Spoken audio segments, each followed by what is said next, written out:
Hello friends, this is Ryan from Behind Eyes Gaming, back on the Beginner Ranger for episode 5 of our Beginner's Guide series.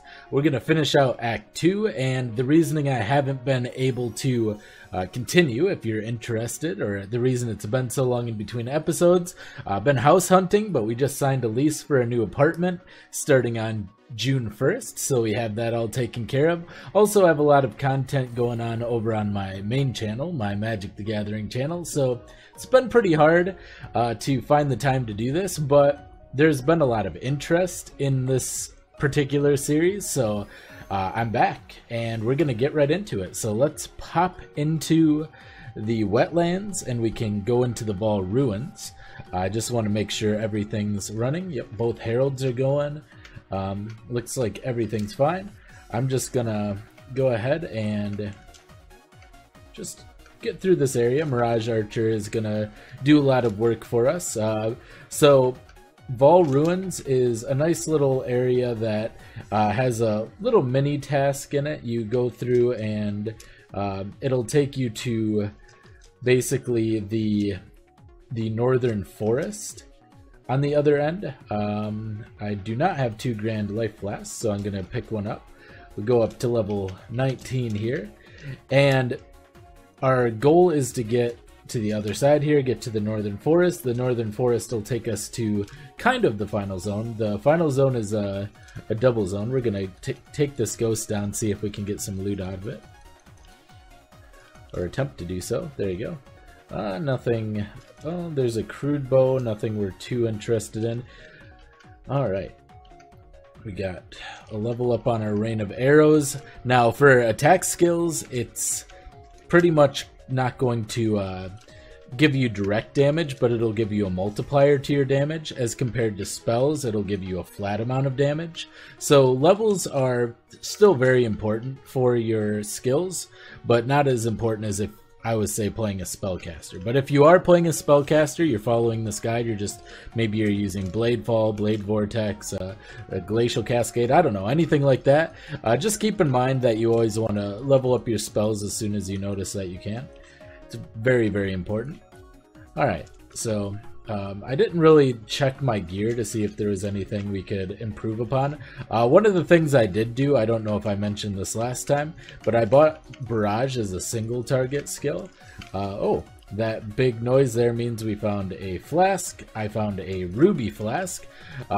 So flasks do a lot of things other than just heal you. Some of them give special effects. This one gives you plus 50% fire resistance for its duration, as well as 6% to your max fire resistance. This can be really important and really powerful against bosses that do a lot of magic damage. A lot of them are scaled to do... Oh. Understanding, indeed. Got the voices pretty high here, but a lot of the damage in the game is scaled as if you have 75%, so an extra 6% is actually much more substantial than you would think, because basically you're meant to be taking about 25% of the total damage. It's scaled as if you're going to have a maximum resistance in the late game. So it's a little bit more than 20% of the damage you're kind of meant to be made, or the damage that it's scaled against. So here we have our stairs. Once you reach the end of the zone, you'll reach these stairs and you'll climb them and you'll go over to the northern forest. Northern forest is a nice zone to level in. I have 2 skills that I haven't gotten here. Let's see, we're just gonna go through and we'll start grabbing some crit over here and make sure we get that all done. Crit's pretty important for a bow user, of course. Alright. A lot of games have archer-style characters that very heavily rely on critical chance, and no difference here. Both the Shadow and the Shadow, Witch, Duelist even, and of course our character here, our ranger, are all near a lot of crit nodes. But yeah, we're just going to do kind of the same thing. We're going to focus more heavily on the yellow and blue packs, but for the most part we're just going to kind of lay down some covering fire with our fast attack speed, and then use our quicksilver flasks to zoom through the level. I like to, we can get the strong box if we want as well. It's usually good once you have a decent amount of currency. It's nice to roll the boxes. You can roll them like you can roll equipment, that kind of thing. There's a lot of things you can actually use the currency in this game on, and I'll go over that in more detail later on when it's a little bit more relevant. But right now we're just progressing. We're coming up to another essence here. We'll go ahead and get that. Oh, Devour. Had a little bit of lag there too. There we go. We got a Regal Orb, which is a pretty rare currency orb, to be honest. We used our single target to take that down more quickly, while our Rain of Arrows continued. So one of the strategies we're going to do later on is we're going to use our Mirage Archer skill, whether that ends up being Rain of Arrows or whatever else we decide to use, every 4 seconds or so, and then we're going to use our single target in the meantime on bosses, and that just gives us the extra residual damage without slowing down our damage very much. I find Rain of Arrows to be a pretty solid leveling skill. You could also use things like Lightning Arrow. The skill we're going to end up using eventually is Tornado Shot, but we're going to want like greater multiple projectiles and a bunch of other things with that. We'll get into that once we get into Act 3. But for now, we progress through this cave, the Caverns. Just blew through Northern Forest. There's not too much to Northern Forest, so you don't really have to focus too heavily on it, but yeah, we can, we'll just use Barrage here as our single target. It's only a 2-link right now, so it doesn't do a ton of damage, but it does do more damage to single targets than our Rain of Arrows still. So we'll use that to take down the zone boss. It's a nice little drop bear. You should be careful of that one. It is fairly high damage. And we'll get through all of this. Another strong box. Go ahead and clear that real quick. Nothing too good. Get a portal scroll. We got our level again. You get some invisible squids. You get bears that have a degen. If you notice the little green aura around them, it's a degen aura. It will gradually deal damage over time to you if you stand near them. An old strategy used to be to use them to beat the boss. Unfortunately, that's not really relevant anymore because, well, the boss isn't that difficult. The game used to scale very differently, and it was hard to just run through like this. So you would basically use a skill that would turn one of those bears into your ally and then use it.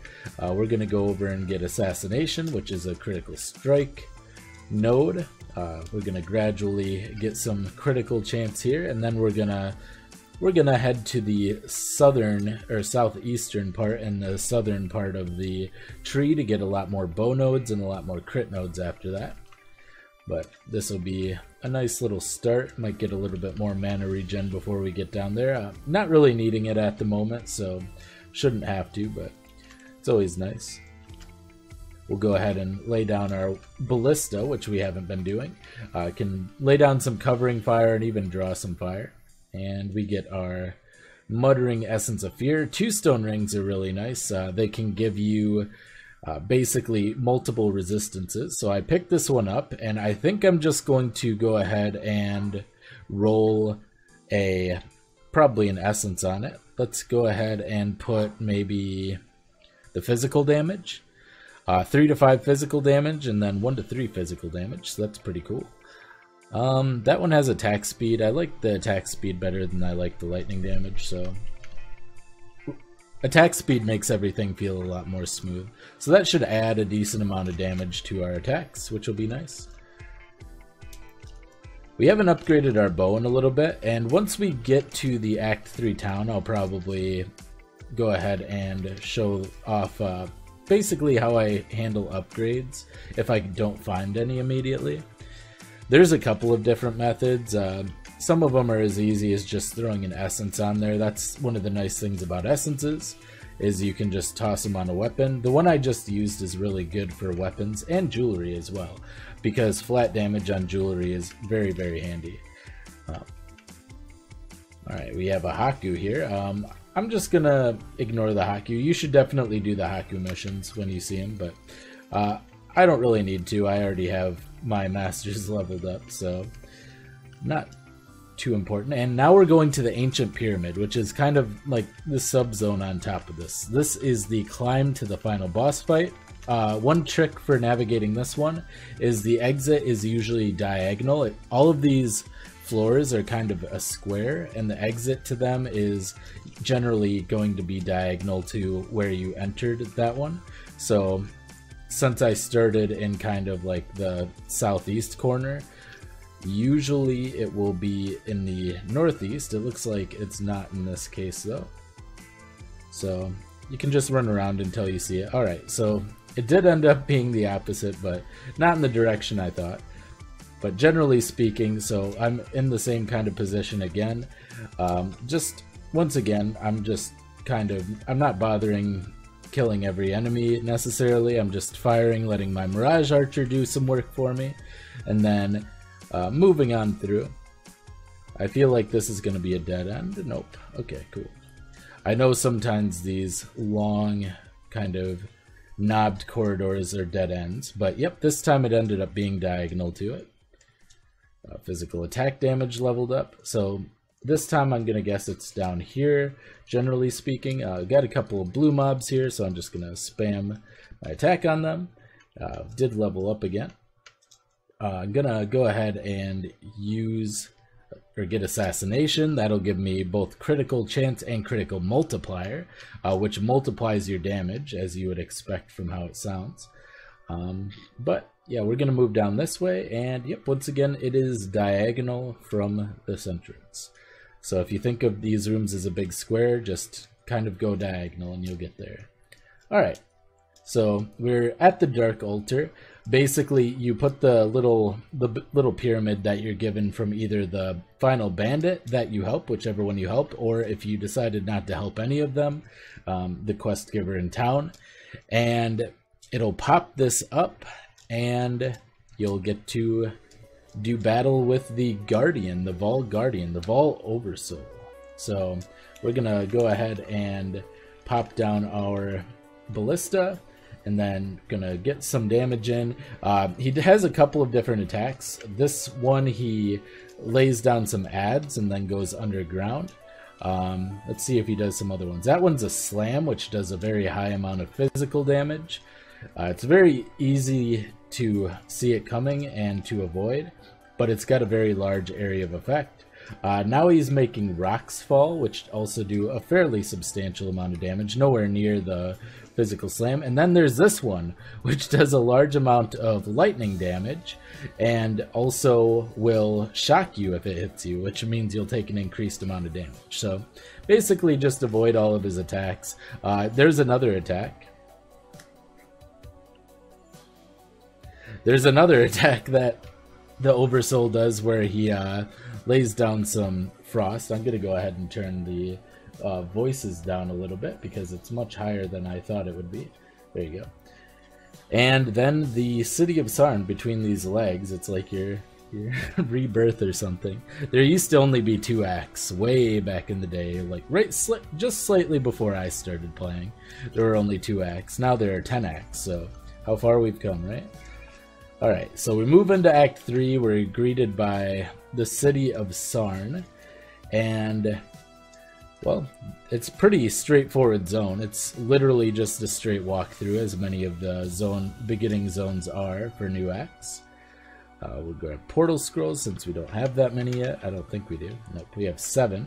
And then you walk up here and you'll be greeted by this mini boss who has a ghost in him. It's the guard captain. So ghosts make, I don't know if I went over ghosts, but ghosts can possess rare and unique creatures, and they make them substantially more powerful and also give them more loot when they drop. So got a good amount of yellows. Clarissa is saved. I'm going to pick up this bone bow. It could be good. Bone bow has an innate, okay, it's not the one with innate crit chance, but we're going to identify it, see if it has a good amount of physical damage. It does not, so we're probably just going to dump it. Check out my rings. Nothing too good here. And got some physical damage, a little bit of life. I like my attack speed. I try to keep a lot of attack speed. As a bow user, or as any attack user, Attack speed just makes your life feel a whole lot better. So we're going to go ahead and get the strong box. Generally speaking, you'll want to identify them first because they can have dangerous effects, but we're not at that stage just yet. We got a recurve bow. Oh yeah, our base damage on our bow is very low. If we didn't have the 12 to 24 fire damage, we'd definitely have to get rid of that. 17 to 54 compared to 15 to 32, 1.4 attacks per second, 1.25. This one has crit chance though. So we can just compare the damage. 341.6 and 285. So our old one's actually better just because of the huge amount of fire damage. Go ahead and we can use our movement skill to get up and down cliffs, if you recall. So I'll just do that and go into the Sauron encampment. The fastest way that you can walk all the way around here, or when you get into the Sauron encampment, you can just exit out to character selection and go back in, and you'll be in the center of town instantly instead of having to walk all the way around here. But I'm just going to show you that it's a nice scenic walk. And you get all the way here, and here are the NPCs. Navali is here as usual. Harrigan, who sells you the equipment. We have Marmoa, who does a couple of quests. And here's Clarissa that we saved, and then Gregor, who has an unfortunate little affliction that, piety inflicted on him. He can see through. It's pretty gory there. I don't want to get... I guess I can't get demonetized. I'm not even monetized yet on this. Alright, so we're going to sell some stuff. I'm hoping we can create an upgrade for our bow, but we'll have to see. As a base, this bow requires level 14. We are currently level 22, so it is pretty outdated. There's a level 23 one here. Then there's the recurve bow. The level 20, yeah, the bone bow is a faster attack and a higher base. So we're gonna buy one of these bone bows, and then what we're gonna do, I think I stashed, okay, good, I didn't have anything yet, perfect. So what I'm gonna do, you won't have this is a currency tab that you can buy, but I'm going to use blacksmith's whetstones, which each one of them, if used on a white item, they give 5% quality up to 20%, so you can use 4 of them to max. If they're used on a blue item, you get 2%, so they require 10 to max its quality, because they can all go up to 20%. And then if used on a yellow or gold item, or a rare or unique item, you get 1%, so it'll require 20 blacksmith's whetstones to max it out. So what that does is it enhances the base physical damage. So you'll see that goes to 13 to 38, and then 13 to 40, and then 14 to 41, and finally 14 to 43. So we were able to get a base of that amount to go start with. And we can craft here. We can use an alchemy orb. What I'm going to do is I'm just going to use this muttering essence of hatred on it. It'll give it flat cold damage, making it more likely to be able to compete with this if it gets like a physical damage roll. It did get physical damage, and it also got attack speed, so really good there, and critical multiplier. So that's pretty nice rolls for us. We're going to go ahead and hold on to that, and we'll be upgrading our Doom Song to that. Hopefully it'll be an adequate upgrade. It is faster at least. So 18 to 52, and then it's got some, not as much elemental damage, but it's got some elemental damage. Alright, next thing we're gonna do is we're gonna jump out. Oh, important thing here is the Ascendancy plaque. I'm going to go over this more later towards the end of Act 3, but basically there are trials in different zones. I'm going to do a whole guide for that specifically, but there are trials in specific zones that allow you to ascend, and an Ascendancy will give you very much character defining powers that you can use, or upgrades. They can completely change the way you play your character, so they're very important. We're going to go ahead and... Oh, a giant mana flask. That is an upgrade. We haven't really needed much for mana, but it requires level 24. Little windy outside, so you may hear the the windows rattling. We're getting an April snowstorm. It's snowing and icing all over here in mid-April. Good old Wisconsin. Classic. Alright, so got the soul conduit. It's going to resurrect everything, so those are dangerous. The orange mobs are kind of like your regular rare mods, but they have additional what they call a nemesis mod, some of which are very dangerous, so it's good to learn what the different ones do and make sure you're avoiding the dangerous ones. Soul conduit just means it'll basically resurrect any dead monsters nearby, and that was the one that was there, into some spectral baddies that you can fight.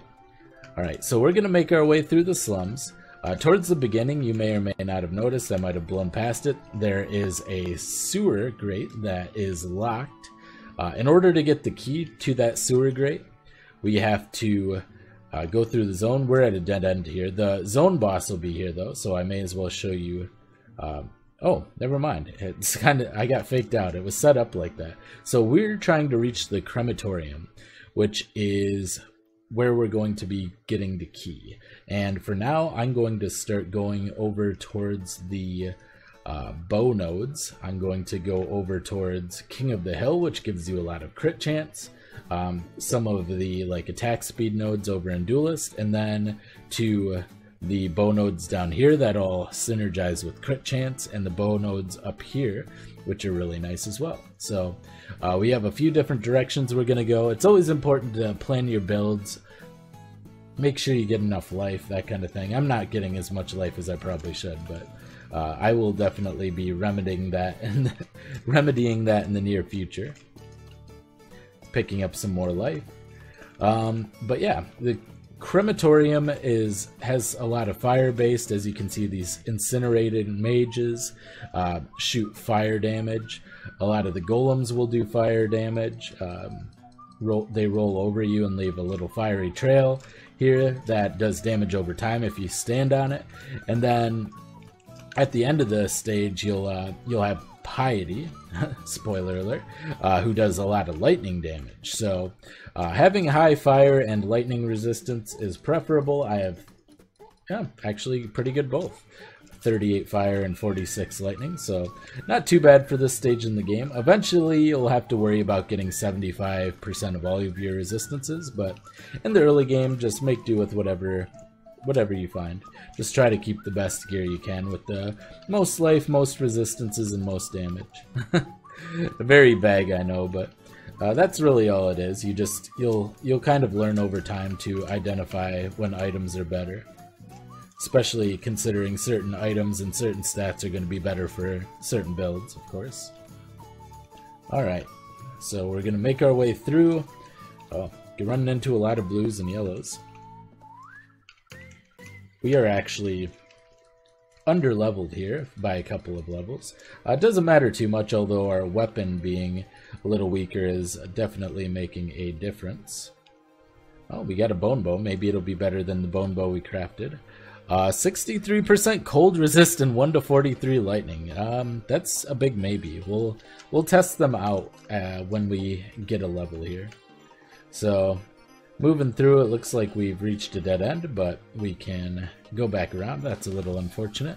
At level 24, we can use these giant life flasks, which are very, very nice. You can use them a lot, and they give you a lot of health. One of the bigger breakpoints, but it's always good to make sure you're upgrading to the most current life flask. Alright, essence up here. Let's see what kind of essence we got. We'll drop our ballista. It's an essence of greed. That one gives health and life regen and life steal, that kind of thing. Alright, and the little blood orbs there give you bleed stacks, which do damage over time, and an increased amount of damage over time if you're moving, which is important to note. So if you have a lot of bleed stacks on you, running away to try to get to safety isn't always the best idea. Sometimes it's better to turn and fight. So when you reach this little, looks like a tarp that's covering up a bunch of bodies, you have some feet sticking out. It's nice and bloody. It's looking like they had a little bit of a crazy party here. Oh, ghost. I'm just going to ignore that. You walk up to Piety. She greets you, tells you how no one will miss you, and then sicks her 6 are friends on you, and then she will lay down the covering fire with a lot of lightning damage. We have really good lightning resistance, so it's not really much of a problem. Once you get her to low health, instead of dying, she runs away. Lives to fight another day. And we got a level, so we can actually use our bone bows. So let's see which one does more damage. 346.2, 438, and alright, so it looks like this one with its massive lightning damage wins the day. We're going to go ahead and throw Blink Arrow and Herald of Ice on that. Re-trigger our Herald of Ice, and then we go back to town. Going back to town, 2 things will happen. You talk to Maramoa. Maramoa will give you a skill gem, either an aura, like Hatred. Hatred's actually really good for us, or a curse, which you can use to get various effects, both of which are very powerful. For now, simplicity's sake, I'm just going to get Hatred. And I'll probably get an aura as well. If you want an aura on top of that, once you get the sewer keys from Clarissa, you can simply go into her second tab here, and they'll sell the auras as well. So if I wanted to get Assassin's Mark, or Projectile Weakness, or Poacher's Mark, all of which are decent choices, I could do so. I'm probably just going to go ahead and pick up Assassin's Mark, as that's the one I'm most likely to use. Being a crit build, I'm going to sell some stuff, clear out my inventory. Harrigan tells you about some busts you can find in the sewer, and I'm going to call that for now. We'll enter the sewer next time. That was the end of Act 2, the beginning of Act 3. I hope you enjoyed, and I will see you next time. Bye! Hello friends, this is Ryan from Behind Eyes Gaming. Thank you for watching the video. Behind Eyes Gaming is brought to you by viewers like you. Please don't forget to check out my Patreon in the link below. And also don't forget to like and subscribe. Hit the bell icon if you'd like to be notified of future videos, live streams, and more. And thank you again for watching. I'll see you next time. Bye!